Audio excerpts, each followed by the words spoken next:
Hello friends, welcome back to the channel Ahari Bahar. আজকে আমি নিয়ে চলে এসেছি ডিমের কারির রেসিপি নিয়ে। তো চলুন ফ্রেন্ডস, ভিডিওটি স্টার্ট করা যাক। এখানে আমি নিয়েছি বয়েলড ডিম, নিয়েছি দুটো মিডিয়াম সাইজের কুচনো পেঁয়াজ, কাঁচা লঙ্কা ও 10 থেকে 12 কোয়া রসুন। প্রথমেই আমি ডিমগুলোকে অল্প করে চিড়ে নিচ্ছি, যাতে করে মশলাগুলো ভালোভাবে ডিমের ভিতরে ঢুকতে পারে। এবার আমি কড়াইটা গরম করে নিলাম আর এতে অ্যাড করে দিচ্ছি সামান্য পরিমাণে সরষের তেল। তেলটা গরম হয়ে গেলে এতে আমি দিয়ে দিচ্ছি লবণ ও হলুদ, আর একটু মিক্স করে নিয়ে এর মধ্যে আমি ডিমগুলোকে ছেড়ে দেব। এইভাবে ডিম ভাজলে ডিমের কালারটা খুবই সুন্দর হয়। এবার আমি ডিমগুলো দিয়ে দিচ্ছি আর লালচে করে ডিমগুলোকে ভেজে নেব।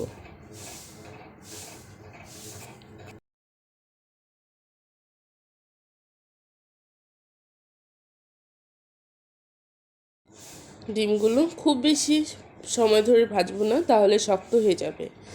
ডিমটা দেখুন ফ্রেন্ডস, কি সুন্দর কালার এসেছে। এবার আমি ডিমটাকে নামিয়ে নিচ্ছি।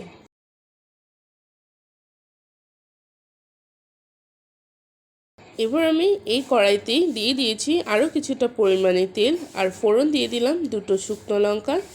লঙ্কাটা 10 থেকে 15 সেকেন্ড একটু নেড়ে নিয়ে এর মধ্যে অ্যাড করে দেব দুটো তেজপাতা, আর দিয়ে দেব গোটা জিরে, দিয়ে দিলাম দুটো এলাচ আর হাফ ইঞ্চি পরিমাণে দারচিনি। আর ফোড়নটা ভালোভাবে 5 থেকে 6 সেকেন্ড ফুটতে দিয়ে এবার এতে অ্যাড করে দিচ্ছি কুচনো পেঁয়াজ, আর পেঁয়াজটা ভালোভাবে গোল্ডেন ব্রাউন করে ভেজে নেব।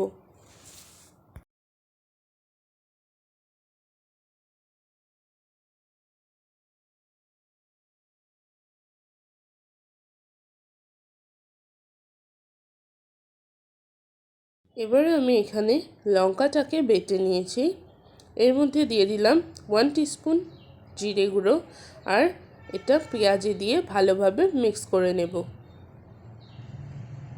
আর ভালোভাবে মশলাটাকে কষিয়ে নেব।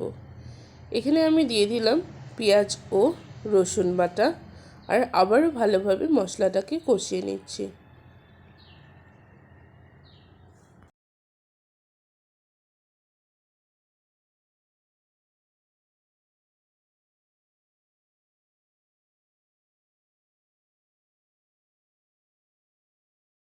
এবার আমি কষানো মশলাটাতে অ্যাড করে দিচ্ছি 1 টিস্পুন পরিমাণে লঙ্কার গুঁড়ো, আর ভালোভাবে মিক্স করে নিচ্ছি।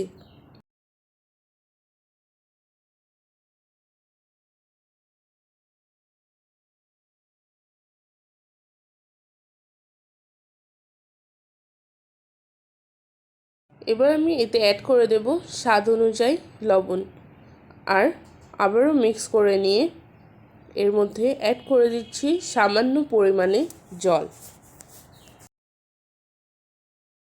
জল অ্যাড করে আমি আবারও 1 থেকে 2 মিনিট মশলাটাকে ভালোভাবে কষিয়ে নিয়ে এবার আমি এতে অ্যাড করে দেব ভেজে রাখা ডিম, আর ডিমগুলোকে ভালোভাবে মশলাটার সাথে কষিয়ে নেব।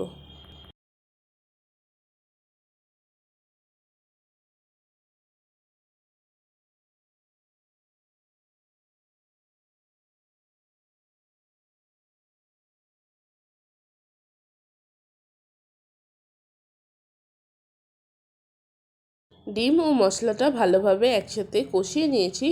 এবার আমি এতে অ্যাড করে দেব পরিমাণ মতন জল। আপনারা এভাবেও খেতে পারেন, আবার এতে জলও দিতে পারেন। অ্যাড করে দিলাম পরিমাণ মতন জল।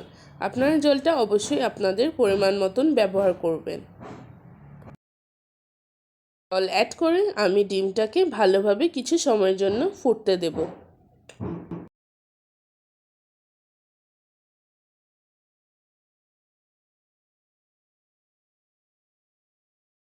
ডিমের কারি প্রায় রেডি হয়ে গেছে।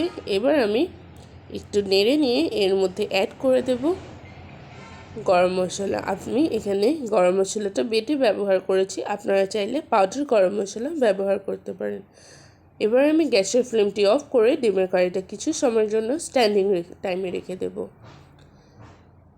তো ফ্রেন্ডস, রেডি হয়ে গেল ডিমের কারি। আশা করি আপনাদের আমার এই আজকের সিম্পল রেসিপিটি ভালো লেগেছে। যদি ভালো লেগে থাকে চ্যানেলটিকে সাবস্ক্রাইব করে দেবেন আর পাশে থাকা বেল আইকনটি ক্লিক করে দেবেন। সকলেই ভালো থাকবেন, সুস্থ থাকবেন।